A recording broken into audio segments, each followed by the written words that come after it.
On the evening of 19th of August 1904, in the ballroom of Rosecliff, Newport, Rhode Island, the last white roses are being adjusted by Mrs. Herman Oelrichs herself. She stands beneath the painted sky of Stanford White's ceiling, nudging one stem a fraction lower in a silver urn so that the line of blossoms is perfectly level. Outside, the Atlantic wind pushes faintly against the terrace awnings. Inside, everything is white and gold: gowns, gloves, flowers, tablecloths, for what the New York season would call the Bal Blanc, the event of the Newport summer. A waiter steps back as Tessie moves down the table, rearranging another spray of lilies. It is a hostess's ritual, but also a form of control. The room, the guest list, the future alliances forming under her chandeliers. In society columns, she will be praised for her brilliance. In private, some already whisper another word: relentless. The roses are exquisite. They are also a measure of what it costs to keep the world this perfectly arranged. On 30th of June, 1871, in Virginia City, Nevada, Teresa Alice Fair was born into a world of ore dust and timber scaffolding. Her father, James Graham Fair, will soon become one of the bonanza kings of the Comstock lode after the 1873 discovery of the Big Bonanza that yields more than $100 million in gold and silver. The Comstock mines, perched on the eastern slope of Mount Davidson, operate day and night, their stamp mills crushing quartz with a thunder that echoes through the narrow streets of Virginia City. Later photographs of the Comstock show rough frame buildings and hoisting works against a barren hill, a stark contrast to the marble rooms she will one day command. The town itself, built on silver and speculation, rises in tiers along the mountainside, saloons and boarding houses at street level, mine offices and assay buildings higher up, the mansions of the newly rich claiming the best views. The architecture is utilitarian, built hastily from timber harvested from the surrounding mountains, painted in garish colors that fade quickly under the harsh Nevada sun. The Fair family occupies one of these elevated positions, their fortune growing with each new ore strike. James Graham Fair, an Irish immigrant who arrived in California during the gold rush, has combined mining expertise with ruthless business tactics to become one of Comstock's dominant figures. His partners in the Consolidated Virginia Mining Company, John Mackay, James Flood, and William O'Brien, are collectively known as the Silver Kings, or Bonanza Kings, men who transformed raw ore into industrial empires. The household into which Tessie is born operates according to frontier rather than refined standards. Servants are scarce and often transient. Formal entertaining is impossible in a town where water must be hauled from distant sources and food arrives by wagon from California. Yet the family's wealth is indisputable. Bank accounts in San Francisco grow exponentially, investments in railroads and real estate multiply, and plans are already forming for a permanent move to more civilized surroundings. In 1883, when her mother, Teresa Rooney Fair, wins a public divorce and custody of Tessie and her sister Virginia, Bertie, the family moves into a very different world of San Francisco respectability, financed by mines, railroads, and carefully managed investments. The divorce, widely covered in California newspapers, exposes James Fair's infidelities and financial manipulations. The trial reveals a pattern of behavior common among Comstock millionaires: mistresses maintained openly, business conducted through intimidation, family obligations treated as inconvenient obstacles to personal pleasure.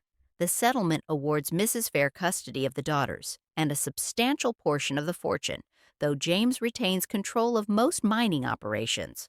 The legal precedent established by the case will be cited for decades. A woman successfully claiming both custody and financial independence in an era when such victories are rare.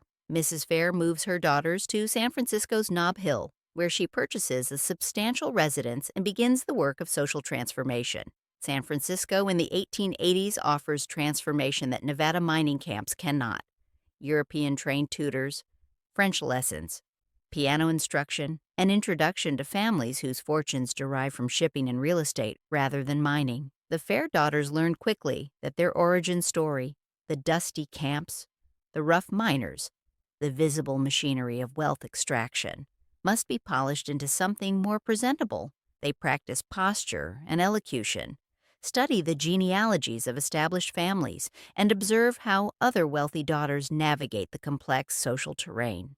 Mrs. Fair employs governesses who emphasize European refinement, a French mademoiselle for language and deportment, a German teacher for music and literature, an English woman for proper etiquette and social customs.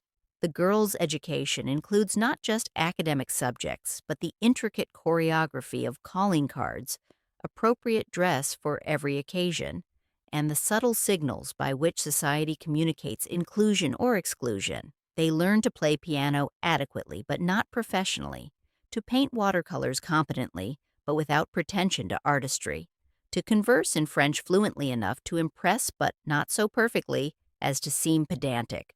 Biographers of Newport's barons note how such fortunes underwrote new social empires on the East Coast, Western mining money translated into Fifth Avenue townhouses and Bellevue Avenue cottages.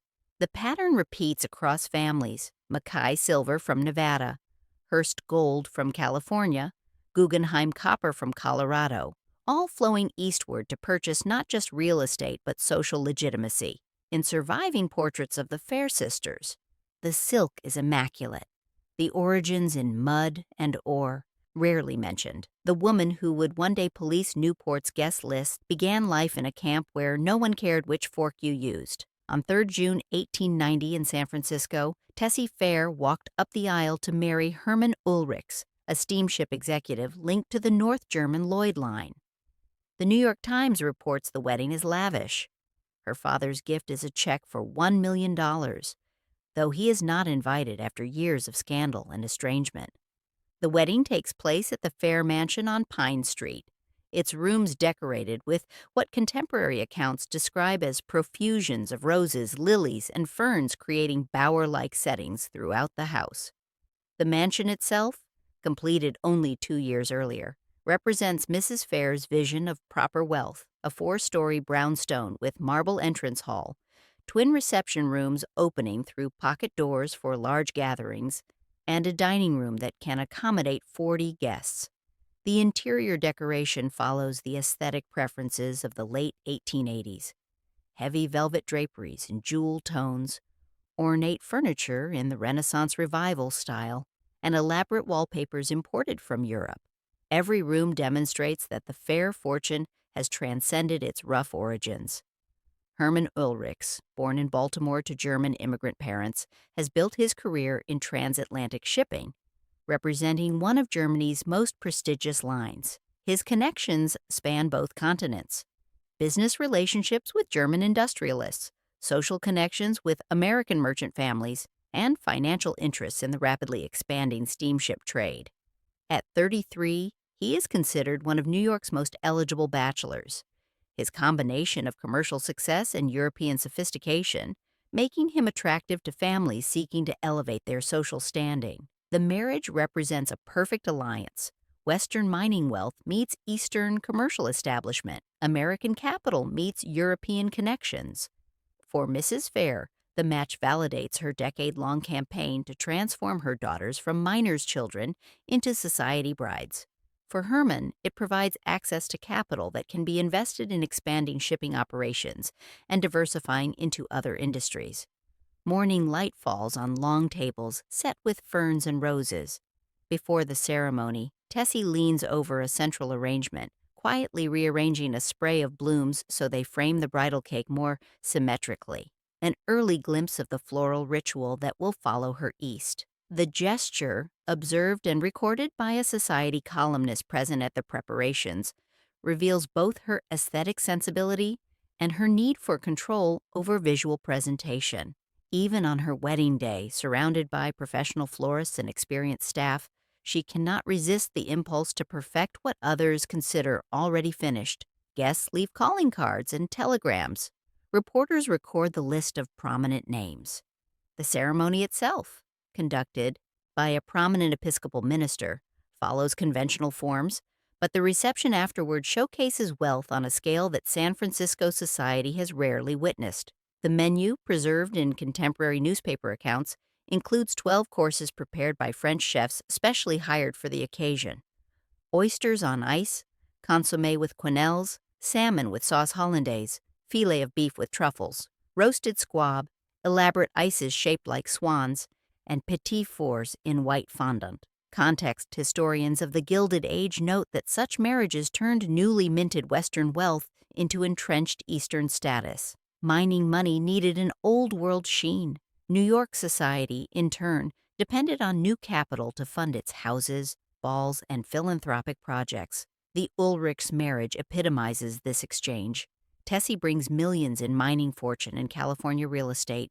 Herman brings social connections, European sophistication, an entry into New York's commercial elite. The wedding guests represent this merger. California mining families alongside New York merchants, German diplomats seated near American railroad executives, old San Francisco society mixing with visiting East Coast representatives. Contemporary accounts emphasize not just the expense but the strategic networking evident in every table arrangement and introduction. Conversations during the reception lay groundwork for future business partnerships, discuss potential marriages between other families, and assess which Western fortunes are ready for Eastern presentation. In the marriage columns, Tessie becomes Mrs. Herman Oelrichs. In the private diaries of contemporaries, she is already something else, a force arriving from the West. The flowers on her wedding table were arranged for beauty and a signal that a new fortune had learned the rules. By the mid-1890s, Tessie's life had shifted east. In the Newport season of 1895, she and Herman were among the guests at the new Vanderbilt Palace, the Breakers, and other Bellevue Avenue houses. The Breakers, completed that year after the original house burned, rises as a monument to Vanderbilt wealth. 70 rooms, imported Italian marble, and a central hall soaring 3 stories beneath gilded coffered ceilings. To be invited there for the opening season marks acceptance into Newport's inner circle. The estate, designed by architect Richard Morris Hunt, demonstrates what unlimited wealth can accomplish. A palazzo transported from Renaissance Italy to the rocky Rhode Island coast. The Great Hall features columns of translucent alabaster, walls lined with mosaic, and a ceiling painted by European artists. The dining room seats 34 comfortably, its walls covered in red Numidian marble. The morning room, designed for Mrs. Vanderbilt's exclusive use, features platinum leaf decoration and furniture from Allard at Fils of Paris. Society columns list the Oelrichses alongside Astors, Vanderbilts, and Belmonts, noting their dinners at Euclid East 57th Street in New York and their presence at key Newport events. Their New York residence, purchased shortly after the marriage, occupies a prime location, a limestone townhouse with reception rooms designed for entertaining and a dining room that can accommodate 40 guests. Here, Tessie begins hosting smaller gatherings, testing her skills as a hostess while observing the techniques of more established society women. The house itself represents the latest architectural fashion, Beaux-Arts design with French Renaissance details, electric lighting throughout, and modern plumbing systems. The reception rooms feature parquet floors, silk wall coverings, and marble mantels imported from Europe. The dining room, Tessie's particular focus, has been designed with entertaining in mind, dimensions that allow comfortable conversation without seeming intimate, a table that extends to seat various numbers without awkward gaps, and sophisticated lighting that can be adjusted for different occasions. At one luncheon, a reporter describes roses in profusion along the table. In photographs of similar gatherings, hostesses are shown leaning in to adjust a blossom or straighten a place card. These images, circulating in society magazines and illustrated newspapers, establish visual templates for proper entertaining. Tessie studies them carefully, noting the ratio of flowers to table length, the height of centerpieces that allow conversation across the table, the color coordination between linens, china, and floral arrangements. She develops relationships with the city's premier florists, learning which flowers remain fresh longest in heated rooms, how to combine textures and colors for maximum visual impact, and the symbolic meanings that different blooms carry in society's coded language. White roses signify purity and new beginnings. Pink suggests romance. Red would be too bold for most occasions. The height of arrangements must be carefully calculated. Too tall, and they block sightlines. Too short, and they fail to make visual impact. In 1899, Tessie purchased a shingle-style house called Rosecliff on Bellevue Avenue from the Burlingame family, but almost immediately commissioned architect Stanford White to replace it with something grander. The existing house, built in the 1870s, represents an earlier generation's more modest summer entertaining. Its rooms, while comfortable, lack the scale necessary for the balls and receptions Tessie envisions. The property itself, however, is ideal, positioned on Bellevue Avenue among other great estates, with expansive grounds and ocean views. Tessie envisions something different, a palace designed specifically for large-scale balls and receptions, a stage where she can demonstrate mastery of the social arts. Stanford White, already famous for designing Madison Square Garden and numerous mansions for New York's elite, understands exactly what Tessie requires. His preliminary sketches show a building inspired by the Grand Trianon at Versailles: white walls, arched windows, classical proportions, and, most importantly, a ballroom of unprecedented size. For a woman who once watched ore sorted in rough pans, the idea of a ballroom with a painted sky and mirrored sea views is more than decoration. It is proof that the family's Western story now ends here, on the Atlantic. The decision to tear down the old Rosecliff and start again was not just architectural, it was an announcement that she intended to shape Newport itself. By 1900, America's Gilded Age elites were deeply invested in what one historian calls conspicuous ritual: balls, dinners, weekends, and charity events that both entertain and police social boundaries. The famous 400 list, published in 1892 by Ward McAllister, formalizes who counts and who doesn't in New York society. Though McAllister dies in 1895, his system persists, a recognizable inner circle whose members attend one another's events, intermarry their children, and collectively determine which new fortunes merit admission. The number 400 itself derives from supposedly practical considerations: the capacity of Mrs. Caroline Astor's ballroom, the size of the Academy of Music's boxes, the limit of what one hostess could personally know. Yet the list, when actually published, contains only 273 names, suggesting that exclusivity matters more than any specific number. The published roster reveals the hierarchy: old Knickerbocker families at the top, followed by established merchant wealth, with only carefully vetted new fortunes admitted at the margins.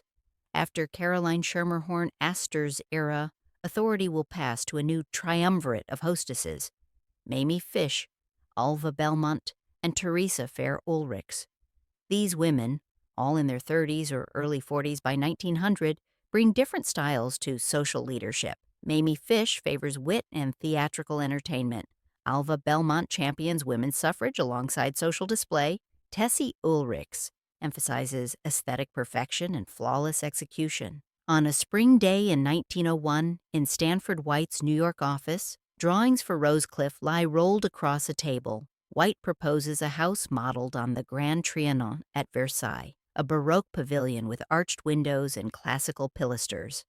The architect's sketches show the building from multiple angles: the symmetrical H-shaped plan, the heart-shaped grand staircase ascending from the entrance hall, the vast ballroom occupying the entire south wing. White's reputation rests on his ability to translate European architectural traditions into American contexts. His design for Rosecliff draws specifically on the Trianon de Marbre at Versailles, the intimate palace Louis XVIII built for his mistress Madame de Montespan.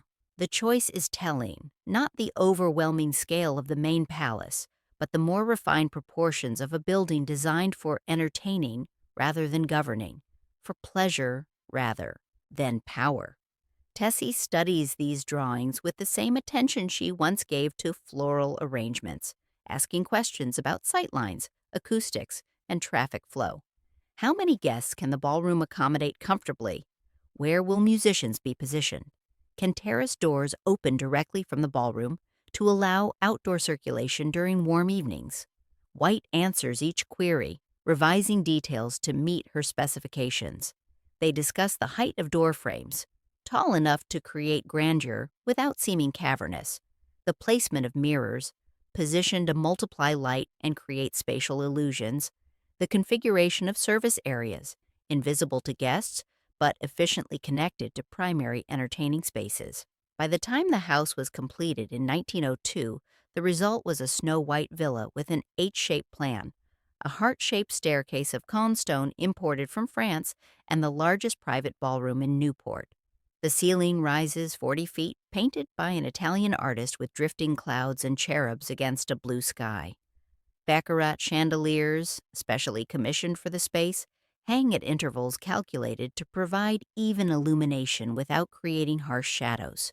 Mirrors line the walls, multiplying the light and creating an illusion of infinite space. The ballroom measures 80 feet long and 40 feet wide, larger than those at the Breakers or Marble House.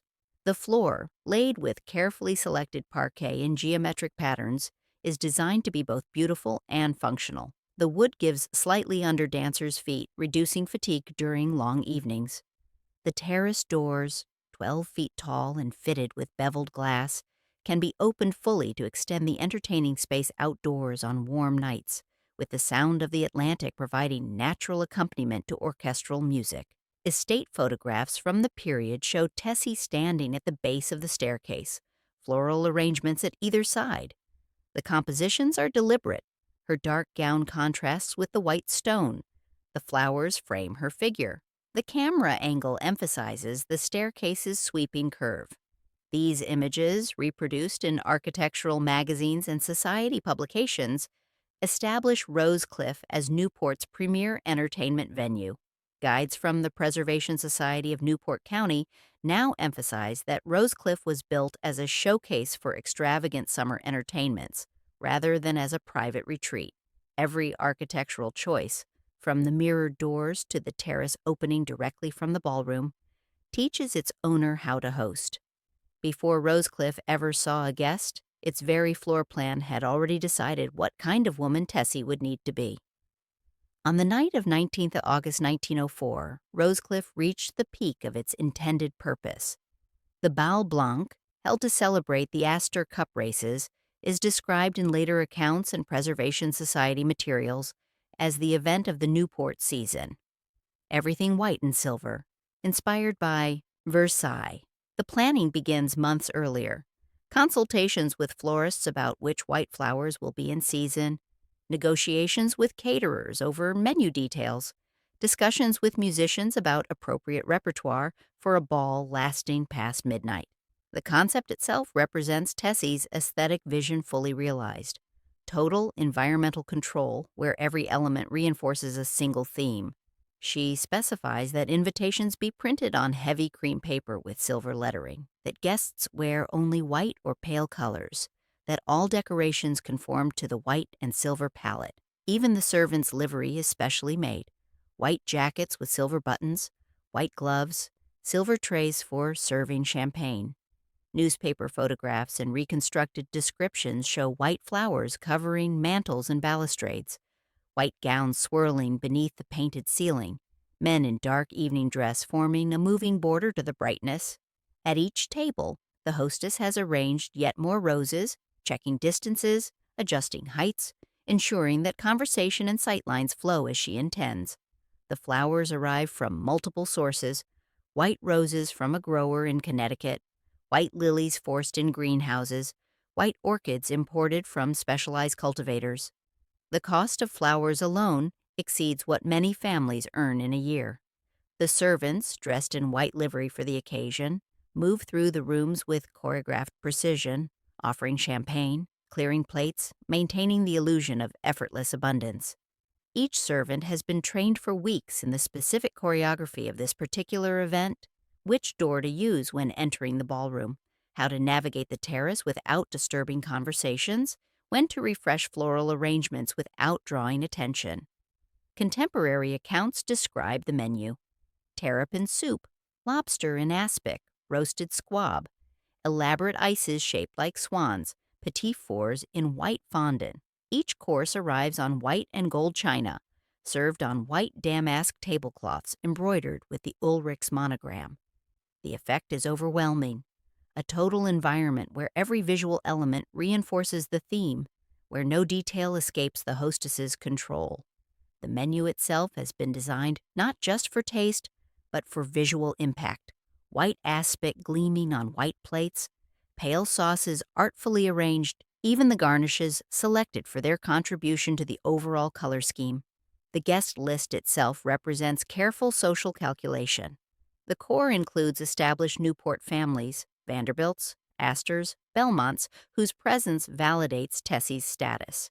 But she also invites selected newcomers, families whose fortunes are recent but whose conduct suggests they understand the rules, young people whose marriages might forge useful alliances, European visitors whose titles add international glamour. Each invitation is a judgment. Each acceptance or regret carries meaning. Social historians note that such balls were not frivolous. They were stages for announcing engagements, alliances, and commercial partnerships. During the Bal Blanc, several such announcements occur: a Vanderbilt cousin's engagement to a European count, a business partnership between two shipping families, the quiet reconciliation of two society matrons who had been feuding. These transactions happen in whispered conversations during dance intervals, in meaningful glances across the ballroom, in the deliberate placement of certain guests at the same supper table.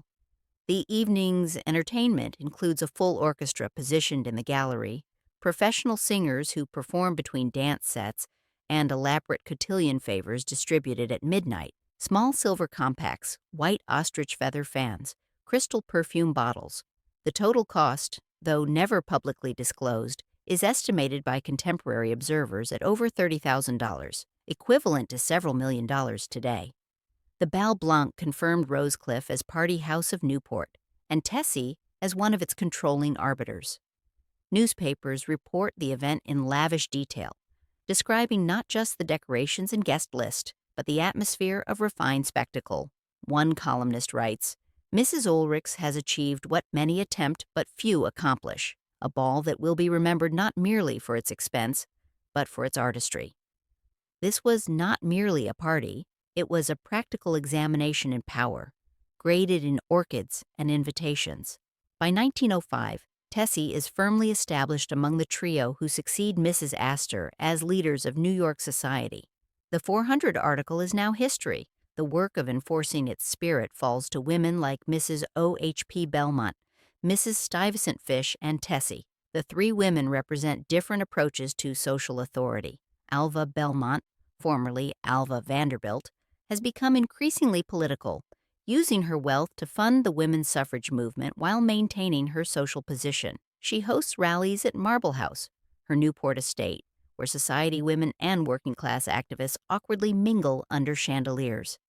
Mamie Fish cultivates a reputation for unconventional entertainments and sharp wit, hosting dinners where trained monkeys serve as guests of honor or where guests arrive in costume for impromptu theatrical performances.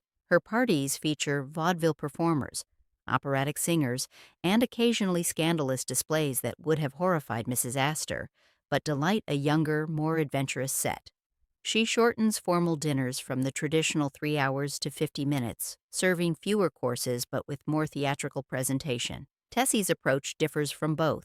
She emphasizes aesthetic perfection and flawless execution, creating entertainments that overwhelm through sheer beauty and precision, rather than novelty or political purpose. Her dinner parties feature elaborate floral arrangements that change with each course, musicians playing softly and adjoining, rooms and menus that showcase the finest seasonal ingredients prepared by European-trained chefs. The competitive dynamic between the three women drives Newport's social calendar to new heights of extravagance. Each hostess seeks to outdo the others, not through direct rivalry, but through establishing distinct signatures that guests can recognize and compare. Invitations to all three women's events become the gold standard of social success.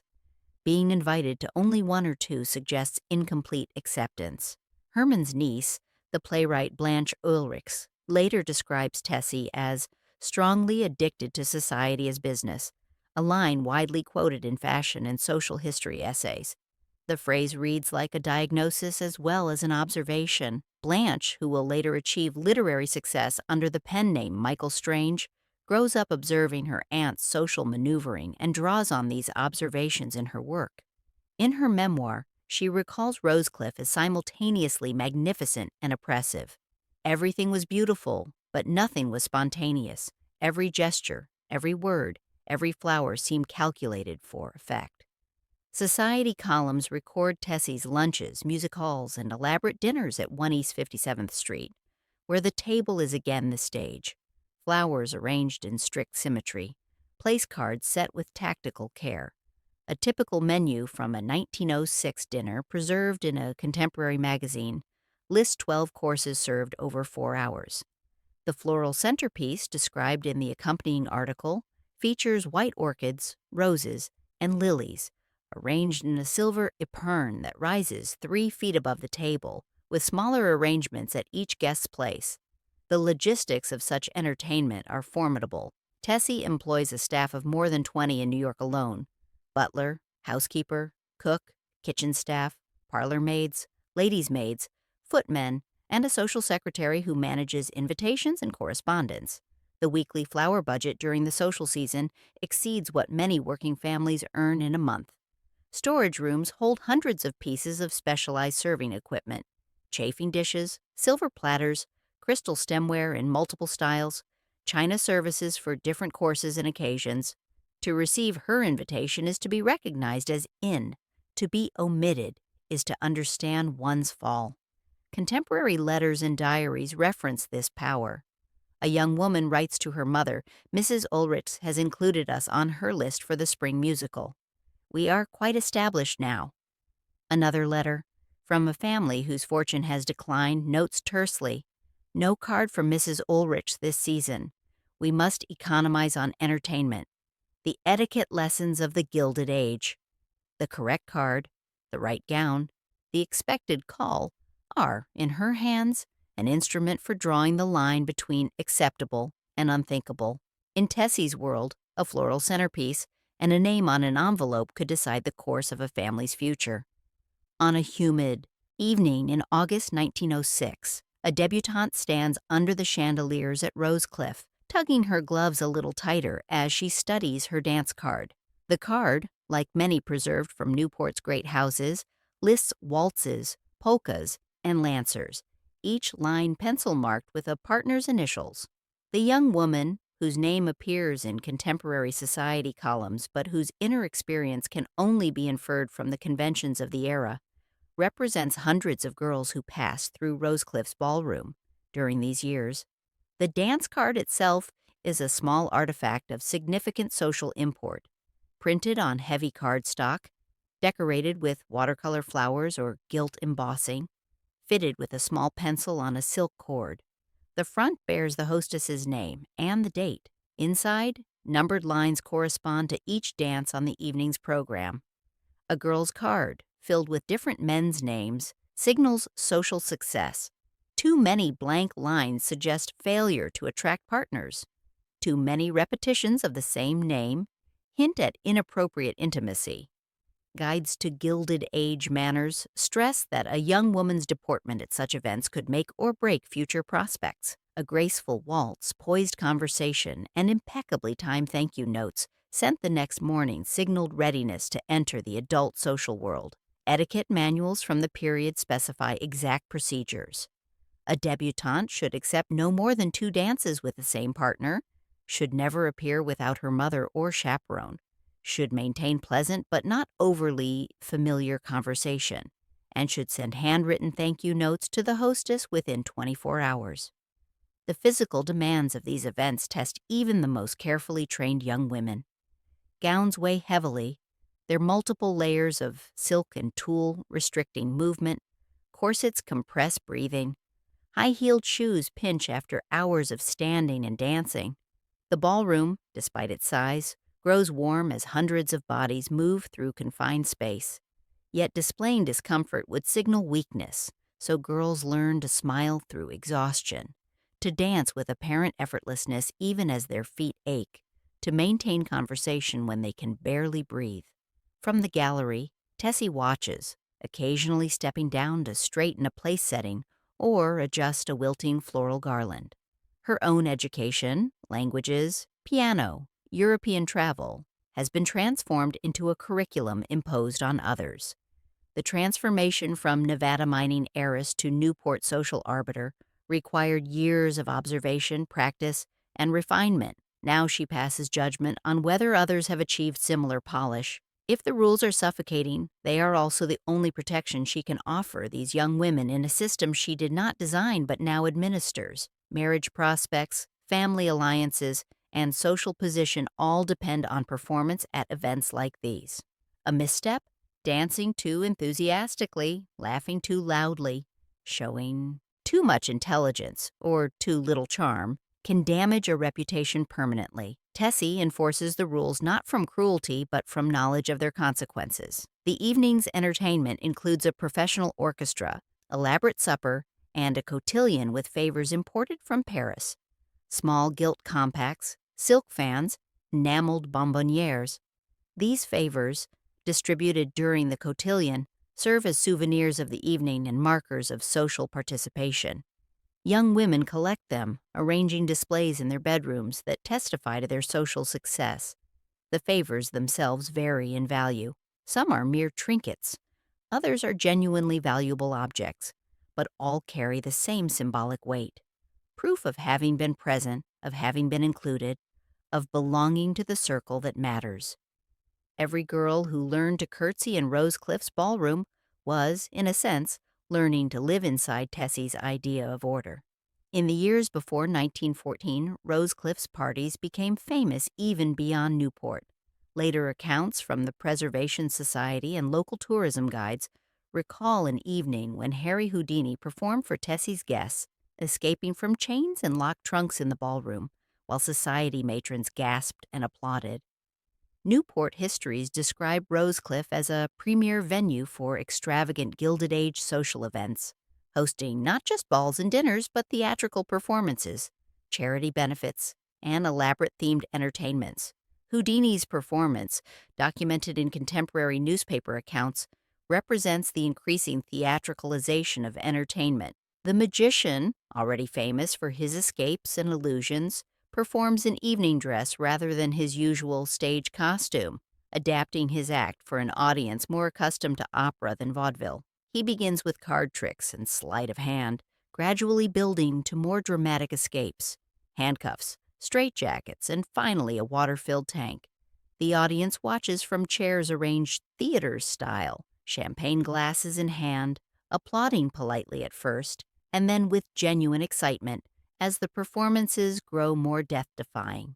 One particularly memorable event, documented in contemporary newspapers, features a living tableau where guests pose in costume recreating famous paintings. The ballroom is transformed into a gallery, with each tableau illuminated by carefully positioned electric lights, still a novelty in 1910. Tessie herself appears as a figure from a Watteau painting, dressed in an elaborate 18th century costume with panniers and powdered hair. Photographs from the evening show her frozen in graceful pose, surrounded by other costume guests, the whole scene suggesting a world where beauty and artifice have conquered time itself. The preparation for such events consumes weeks. Professional customers are hired to create historically accurate garments. Art historians are consulted about proper poses and composition. Rehearsals ensure that each tableau achieves the desired effect. The expense is considerable, but the result creates exactly the kind of refined spectacle that distinguishes Tessie's entertaining from more conventional balls and dinners. Behind the scenes, however, strains are visible. Sources note that Herman, more reserved and business-focused, spends increasing time in San Francisco and Baltimore, while Tessie throws herself into the social scene with tremendous gusto. The marriage, which began as a strategic alliance, has evolved into something more like parallel lives. Shared name and property, but diverging interests and increasing emotional distance. Herman's business interests require frequent travel, and even when both are in New York, their schedules rarely overlap. He attends board meetings and business dinners. She plans social events and makes calls. They meet at formal occasions, their own dinner parties, important balls, family gatherings, where they perform conjugal unity for public consumption. Contemporary photographs show them standing together at receptions, his hand formally placed on her arm, both faces composed into pleasant expressions that reveal nothing of private sentiment. Letters and reminiscences suggest a marriage lived partly apart, he among shipping offices and earthquake relief committees, she among florists, dressmakers, and orchestra contractors. Herman's correspondence, portions preserved in business archives, focuses almost exclusively on commercial matters, ship schedules, cargo manifests, negotiations with European partners. Tessie's letters, when they survive, discuss social obligations, family news, and household management.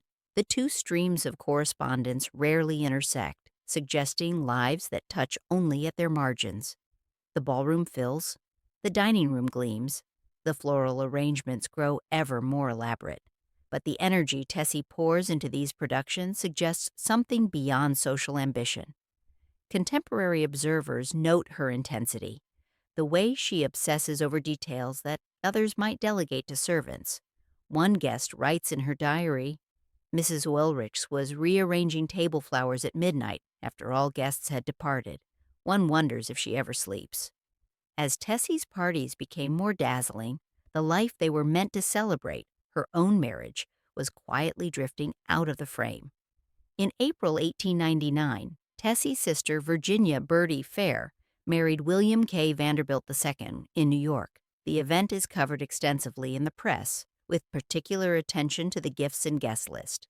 The ceremony takes place at the Fair family's New York residence, with decorations described in society columns as magnificent beyond description, roses, orchids, and lilies creating a bower effect throughout the house. The Vanderbilt connection elevates both Fair sisters in social standing, linking Western mining fortune directly to America's most prominent dynasty.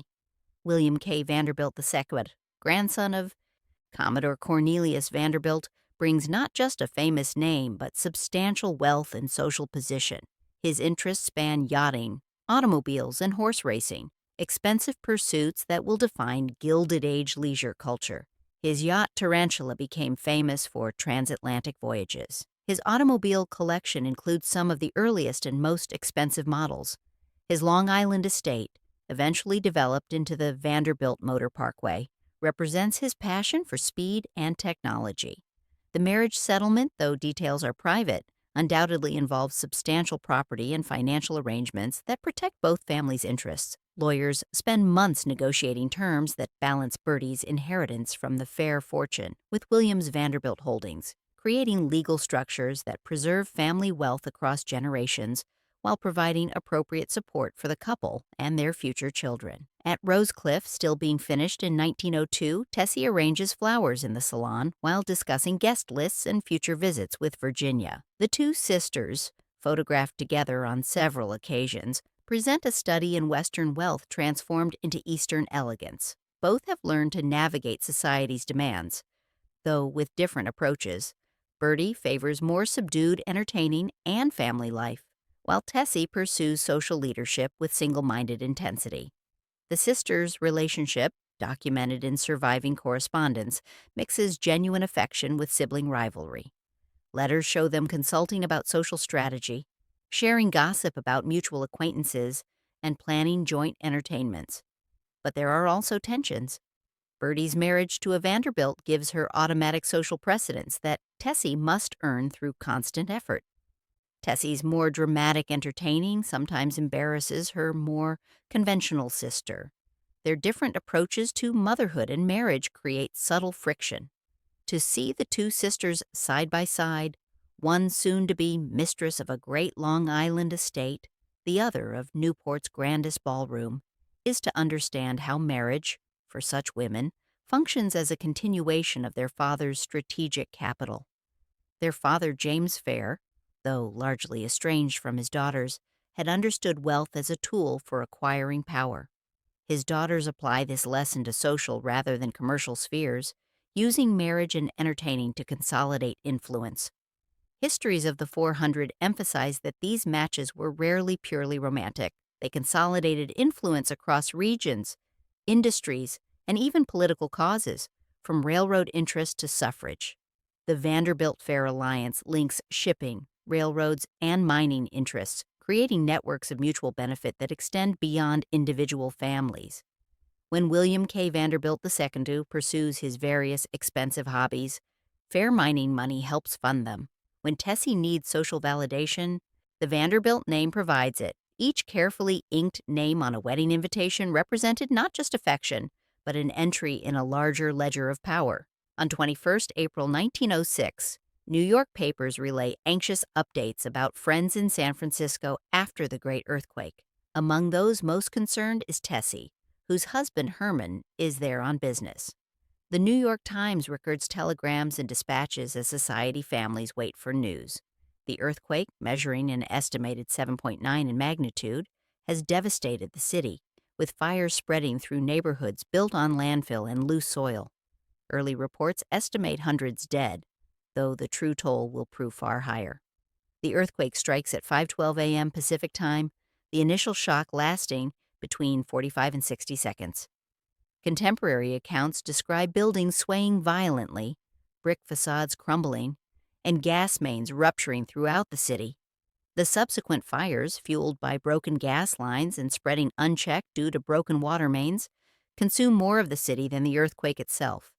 By the time the fires are controlled 3 days later, over 80% of San Francisco has been destroyed. Herman, in San Francisco for meetings with shipping clients, survives the initial quake, but finds himself in a city dissolving into chaos. Telegraph lines are down. The Palace Hotel, where he had been staying, is damaged. Fires approach from multiple directions. When word finally reaches New York that he is alive and assisting with relief efforts, Tessie experiences profound relief followed by expectation of reconciliation. The earthquake and its aftermath dominate news for weeks. Photographs show San Francisco in ruins, collapsed buildings, refugee camps in Golden Gate Park, long lines at relief stations. Herman, along with other prominent businessmen, helps coordinate emergency responses, using his shipping connections to arrange supplies and organize rescue efforts. His work during this crisis earned praise in both San Francisco and New York newspapers, which described him as a model of civic responsibility and commercial efficiency. His work during the crisis extends over weeks. He coordinates shipments of food and medical supplies from ports along the Pacific coast, arranges temporary housing for displaced workers in the shipping industry, and uses his business connections to facilitate reconstruction planning. Letters home to Tessie, brief and focused on logistics, mention the devastation but reveal little personal emotion. The disaster seems to energize him, providing purpose and focus that his marriage increasingly lacks. Wikipedia's synthesis of contemporary reporting notes that she prepared a lavish supper for his return to their New York house, only for him not to appear. Biographers and social diarists interpret her fury as the breaking point in an already strained marriage. The exact details remain uncertain. Sources differ on whether Herman was deliberately avoiding her or simply delayed by continued business obligations. But the symbolic weight is clear. She had arranged everything perfectly, and he rejected her offering. The supper itself, according to contemporary accounts, featured his favorite dishes prepared by French chefs, flowers arranged throughout the dining room, champagne chilled to precise temperature. Tessie waited, initially confident, then anxious, finally furious as hours passed and he failed to appear. When he finally returned days later, offering business obligations as explanation, the confrontation that followed marked the end of any pretense of marital harmony. On 4 September 1906, Herman died of a heart attack. His death, at age 51, occurs suddenly while he is still in California, dealing with earthquake aftermath and business matters. The news reaches Tessie by telegram, the formal language of death notification contrasting with the emotional devastation it brings. His will leaves his estate not to Tessie, but to his brother, assuming she is sufficiently wealthy already. The document, filed for probate in New York, specifies bequests to various relatives and charities, but makes no provision for his widow beyond assuming her independent wealth from the fair. Fortune makes further provision unnecessary. The assumption, legally reasonable but emotionally devastating, treats the marriage as a business arrangement now concluded. The woman who once controlled guest lists now found herself pleading for recognition in a courtroom, her power suddenly dependent on statutes and signatures. Through autumn 1906, Tessie's world was dominated not by balls, but by legal briefs. Articles such as "Widow may contest Mr. Oelrichs' will" and "Oelrichs will fight ended by compromise" trace her refusal to accept a settlement that leaves her effectively sidelined from her husband's estate. The legal battle plays out across months, with lawyers arguing over California versus New York property law, the validity of Herman's assumptions about her separate wealth, and the appropriate provisions for a widow of her social standing. The case becomes complicated by jurisdictional questions. Herman died in California but maintained primary residence in New York. The estate includes properties in both states plus European assets. Tessie's lawyers argue that under California community property law, she is entitled to substantial portions of the estate regardless of the will's provisions. Herman's brother's attorneys counter that the will's language is clear and that Tessie's independent wealth makes the bequests unnecessary. The legal arguments grow increasingly technical, involving interpretations of statutes dating back decades, precedents from other high-profile estate cases, and competing theories about the nature of marital property. Tessie's legal team includes some of New York's most prominent attorneys, their fees consuming substantial portions of her own fortune. The opposing side, representing Herman's brother and the other beneficiaries, matches them with equally distinguished counsel. In the blue and gold tapestry room at Rosecliff, the same room later used for her funeral, she sits at a writing table, floral arrangement pushed to one side as lawyers' letters accumulate. The room, designed for display and entertaining, now serves as a command center for legal warfare. The ritual of arranging flowers now coexists with the ritual of signing affidavits, reviewing financial documents, and authorizing legal strategies. The table itself bears witness to this transformation. Once covered with correspondence about parties and social obligations, it now holds legal documents, accounting ledgers, and property inventories. The flowers, still present but less elaborate than for entertaining, wilt unnoticed as she focuses on documents that will determine her financial future. The servants, accustomed to helping prepare for social events, now run messages to lawyers, file correspondence, and maintain the household while their mistress battles in court. Contemporary newspapers follow the case with interest, printing details about the estate's value, the competing legal theories, and the social implications. The publicity embarrasses Tessie, exposing private financial matters and marital tensions to public scrutiny. Letters from friends and family, some preserved in archives, express sympathy while also revealing the gossip circulating through society. Had the marriage truly failed? Was Tessie's social ambition partially responsible for the estrangement? Would this scandal damage her position in Newport and New York society? Legal historians of the period point out that widows with independent fortunes often struggled to assert emotional claims in courts that recognize property more easily than affection. Tessie's insistence on contesting the will can be read as both financial prudence and a demand to have the marriage acknowledged, despite years of estrangement. The legal documents become proxies for unspoken emotional needs, recognition, validation, acknowledgement that the marriage meant something beyond financial arrangement. The case finally settles in compromise. Tessie receives portions of the estate, though not the full amount her lawyers initially sought. The settlement, while substantial, comes with costs beyond legal fees, damaged reputation, exposed private matters, and the public acknowledgement that her marriage had failed. The settlement provides financial security but no emotional resolution. When the case finally settled, she gained money, but lost the story of herself as unquestioned mistress of her own household. By the outbreak of the First World War in 1914, the Gilded Age world that Rosecliff embodied was already fading. Younger generations seek simpler lives, income taxes, changing tastes, and the social shifts of war make vast entertainment seem increasingly anachronistic.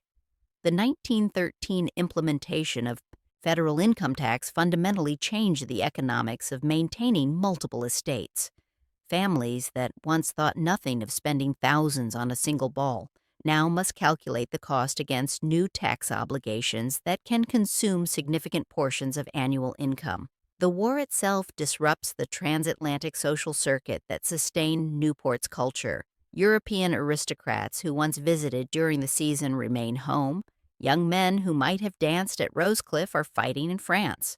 The spirit of carefree entertainment feels inappropriate when casualty lists fill newspapers.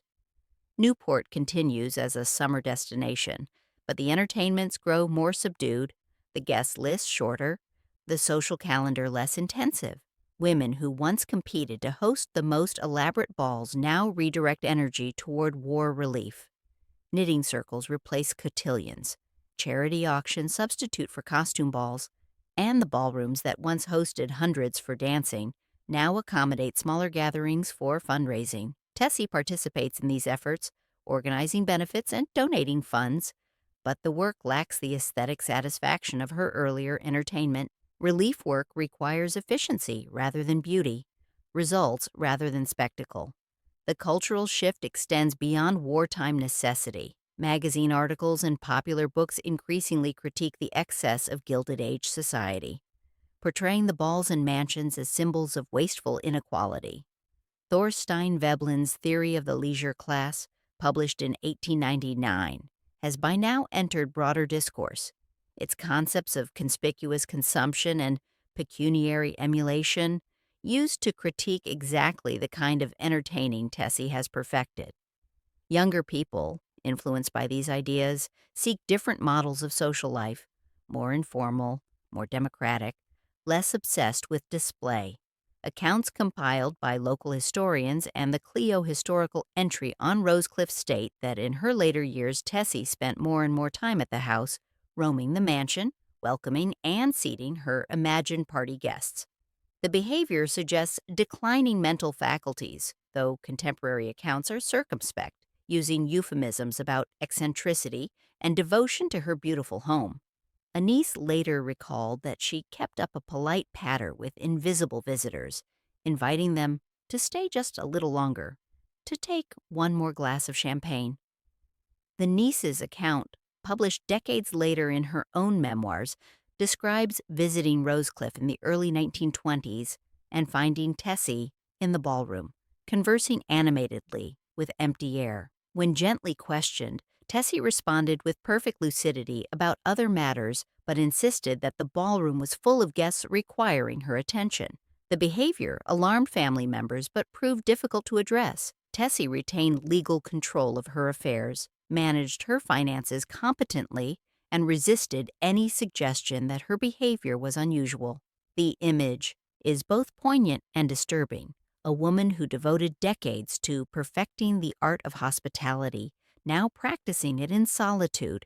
She moves through the empty ballroom, pausing as if listening to conversation, gesturing toward chairs where imagined guests might sit. Staff members interviewed years later describe finding her at odd hours rearranging flowers in the dining room, setting place cards for dinners that would never occur, consulting with invisible caterers about menu details. In these stories, the familiar ritual returns.